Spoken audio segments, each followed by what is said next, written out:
Success అయింది ఏంటంటే అన్న క్యాంటీన్. ఆ పేరు ఆ అన్నం పెట్టేటటువంటి సరే ఎక్కడదో కాపీ కొట్టారు ఇవన్నీ అనవసరం, బట్ ముందు పబ్లిక్ అంత ముద్దదో పెట్టాడు ఆయన.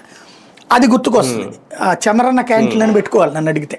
అది ఎందుకంటే అన్నగారి టైంలో పెట్టిన పథకం కాదు కదా అది, కాబట్టి అది పెట్టుకోవచ్చు. రెండోది వచ్చేటప్పటికి ఈ బస్సు ఉచిత బస్సు అనేటటువంటిది మాత్రం ఆయన చరిత్రలో గుర్తుంచుకోవచ్చు ఫ్యూచర్లో.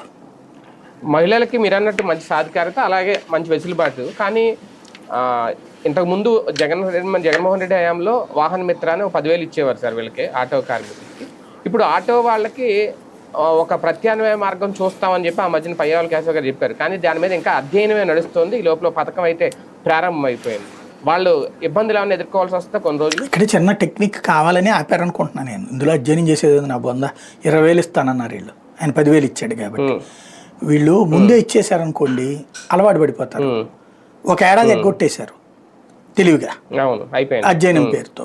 ఇప్పుడు రెండో ఏడాది ఇప్పుడు ఏం చేస్తారంటే ఈ బస్సులు ఇచ్చారనుకోండి, అదిగో వాళ్ళ జీవితాలు నాశనం కాకుండా మేము ఏర్పాటు చేసాం అని చెప్పచ్చు. అంటే ఈ లోపల వాళ్ళు కూడా కష్టాలు చూసి ఇప్పుడు జగన్ ఇచ్చినప్పుడు డబ్బులు ఇస్తే దాని వాల్యూ తెలియలే. ఏదో అంటారు కదా, నొప్పి తెలియకుండా ట్రీట్మెంట్ ఇవ్వకూడదు, అప్పుడు దాని విలువ తెలియదు. గతంలో చేసేది అదే తప్పు. జగన్మోహన్ రెడ్డి నొప్పి తెలియకుండా ట్రీట్మెంట్ ఇచ్చాడు, చివరికి దెబ్బతిన్నాడు.